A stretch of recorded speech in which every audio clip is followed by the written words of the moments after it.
بسم اللہ الرحمن الرحیم الحمدللہ رب العالمین والصلاة والسلام علی اشرف الانبیاء والمرسلین نبینا محمد وآلہ وصحبہ اجمعین اما بعد.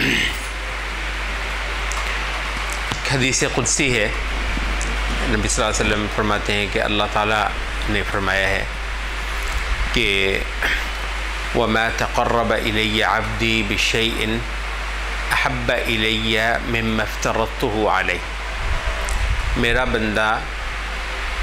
میری قربت پانے کے لیے کوئی ذریعہ نہیں رکھتا جو اس چیز سے بہتر اس سے زیادہ پسند ہو مجھے جو میں نے خود اس پر فرض کر رکھا ہے. یعنی جو میں نے خود ہی اپنے بندوں پر جو چیز فرض کر رکھی ہے اس سے بڑھ کر اور کوئی ذریعہ مجھے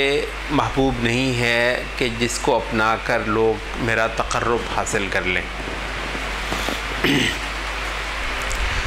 یہاں سے ایک بہت بڑا مبحث پھوٹتا ہے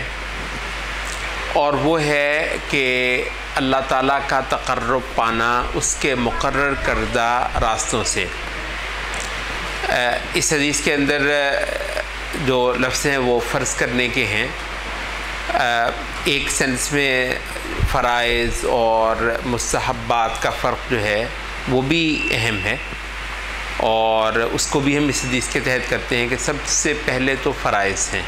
جو اللہ تعالیٰ نے عائد کیے ہوئے ہیں. اس کے بعد پھر مستحبات اور فضائل اور درجات کو بلند کرنے کی چیزیں ہیں، مگر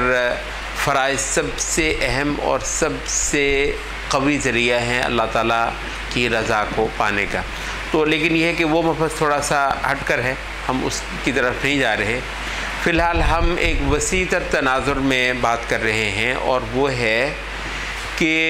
مجموعی طور پر چاہے فرض کے طور پر اللہ تعالیٰ نے اس کو مقرر ٹھہرایا ہو،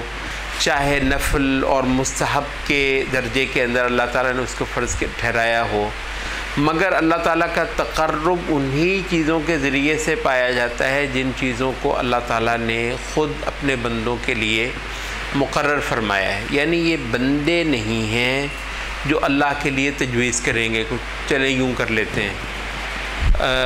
اچھا یہ کام جو ہے نا بہت اچھا لگتا ہے مجھے تو یہ کر لیتے ہیں. اور یہ وہ چیز ہے کہ جس کو رسول اللہ صلی اللہ علیہ وسلم نے صحابہ کے اندر بہت پختہ بھی کیا ہوا تھا. ایک حدیث آتی ہے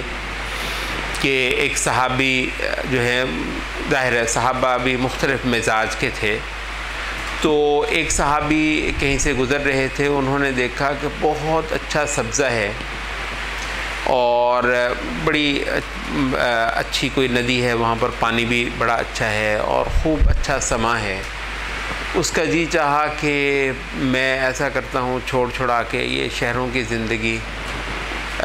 اور یہ آبادیوں کے یہ جو شور و غوغا ہے اس کو چھوڑ کر یہاں آ کر بڑی دل جمی کے ساتھ عبادت میں مشغول ہو جاتا ہوں. کیا ہے یہاں پھل وغیرہ ہیں تو کھا لیا کریں گے، اس سے گزارا ہو جائے گا. پانی پینے کے لیے ہے، پھل کھانے کے لیے ہے، کچھ اور دیکھ لیا جائے گا. تو اللہ اللہ کرتے ہیں یہاں پر اور جی مار کر اللہ تعالیٰ کی عبادت کرتے ہیں. کیا رکھا ہے شہروں کے اندر. لیکن جو حدیث ہے جسے میں نے کہا کہ نبی صلی اللہ علیہ وسلم نے صحابہ کی باقاعدہ تربیت کی ہے، وہ کہتے ہیں کہ میرا یہ جی چاہا اور میرا یہ ارادہ بنا، میں نے کہا کہ اللہ کے رسول سے پوچھ لوں. پوائنٹ ہے یہ جو ہے نا، میں نے کہا کہ اللہ کے رسول سے پوچھ لوں کہ آپ کیا فرماتے ہیں، مجھے اگر اس کی اجازت دیں تو میرا بڑا جی چاہتا ہے کہ میں یہیں پر آ کر بیٹھ جاؤں. تو کہتے ہیں میں نے جا کر اللہ کے رسول سے یہ کہا تو آپ نے فرمایا کہ یہ کیا کرنے چلے ہو، تم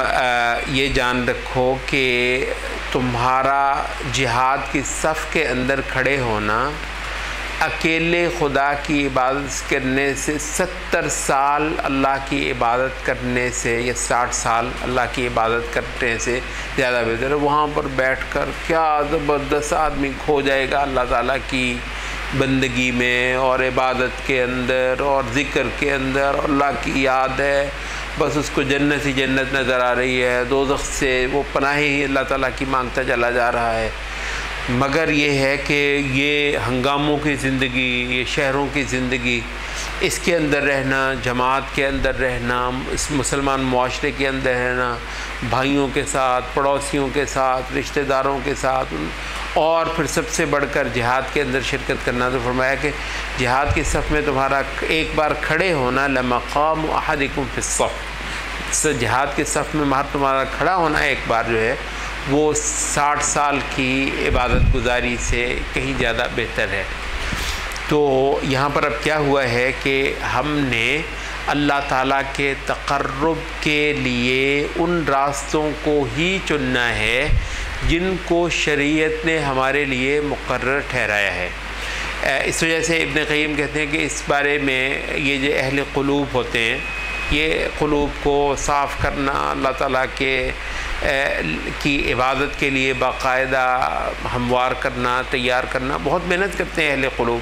کہتے ہیں ان کے ہاں بہت ساری بحثیں جو ہیں وہ چلتی ہیں. ایک بحث یہ بھی ہے کہ عبادت سب سے بہتر کون سی ہے، سب سے زیادہ درجہ پانے والی عبادت کیا ہے. تو کہتے ہیں کہ ایک نظریہ یہ ہے کہ وہ عبادت جس میں سب سے زیادہ زور لگ رہا ہو، جس میں سب سے زیادہ آپ اپنی طبیعت پر جو ہے وہ جبر کر رہے ہوں، اس کے اندر بہت زیادہ قربانی ہو رہی ہو، اس کے اندر بہت زیادہ محنت ہو رہی ہو، زور لگ رہا ہو، تو ظاہر ہے وہ زیادہ وہ اللہ تعالیٰ کے ہاں قبول ہونی چاہیے اور زیادہ اللہ تعالیٰ کے ہاں درجہ اس کو پانا چاہیے. تو اس وجہ سے جتنی مشکل ہوگی عبادت اتنی اچھی ہوگی. کہتے ہیں حقیقت یہ ہے کہ یہ بات جو نچلے درجے کے لوگ ہیں یہ ان کے ہاں ہوتی ہے، جو اعلیٰ علم رکھتے ہیں ان کے ہاں یہ بات نہیں چلتی ہے. وہ ان کے ہاں کیا چلتی ہے؟ وہ کہتے ہیں ان کے ہاں جو چیز چلتی ہے وہ یہ ہے کہ ہر حالت میں یہ تلاش کرنا کہ اس موقع پر خدا کو کیا مطلوب ہو سکتا ہے. وہ اگر آسان ہے تو وہ افضل ہے. خدا کو ایک خاص ڈھنگ سے، خاص طریقے اور سلیقے سے کوئی چیز چاہیے، اس کو کہتے ہیں کہ وہ چیز دینا جو ہے نا وہ اللہ تعالیٰ کے ہاں زیادہ قربت. اس وجہ سے ہمارے ایک استاد ہوا کرتے تھے تو وہ تھوڑے سے پنجابی کا لفظ بھی بولا کرتے تھے، کہتے ہیں محبوب کو آپ خوش کرنا چاہتے ہیں تو صرف یہ نہیں دیکھنا ہے کہ اس کی چیز کی اس کو آپ کچھ پیش کرنا چاہ رہے ہیں، تو یہ نہیں دیکھا جائے گا صرف کہ جی مالیت کس کی زیادہ ہے. مطلب وہ پنجابی کا لفظ بولا کرتے ہیں گنڈوں کا ٹرک جو ہے ایک آدمی لاد کر محبوب کے پاس جاتا ہے اور ایک آدمی پھول پیش کرتا ہے. پھول کتنے کا ہے اور گنڈوں کا ٹرک جو ہے وہ کتنے کا ہے؟ کہتے ہیں جس کا خیر ہو، اور وہ کہہ رہا ہے محبوب کو تو دیکھ مطلب یہ جو گنڈوں کا ٹرک ہے یہ کتنی قیمت کا ہے، یہ تو دیکھنا یہ پھول کیا ہے، 2 روپے کا 4 روپے کا آ جاتا ہے، اور وہ جو اس نے پرفیوم جو ہے خوشبو کو عطر پیش کیا ہے وہ بھی کیا ہے چند روپوں کا ہے، تو میرا ٹرک دیکھ. وہ کہتے ہیں مطلب نہیں یہ نہیں، محبوب کو جو ہے نا پھول ہی پیش کیا جاتا ہے. مطلب اس کے اندر ایک لطافت ہے. آپ یہ دیکھتے ہیں کہ ہاں کسی وقت اگر اس کو اس کی ضرورت ہے، ٹھیک ہے، کوئی مسئلہ ہی ایسا ہے کہ اس کو اس کی ضرورت پڑی ہوئی ہے، اس وقت آپ پھول لے کر جا رہے ہیں تو وہ البتہ ایک معیوب چیز ہے کہ اس وقت اس کو ضرورت، وہ اگر گنڈوں کی ہے تو پھر گنڈے ہی دیں، ٹھیک ہے. تو وہ اس وقت جو ہے نا وہ آپ پھول لے کے اور بڑی خوبصورتی بات. میں آپ کو ایک غزل سنا دیتا ہوں. اس وقت غزل کیا کرے گی؟ اگر اس کو بھوک لگی ہوئی ہے مثلا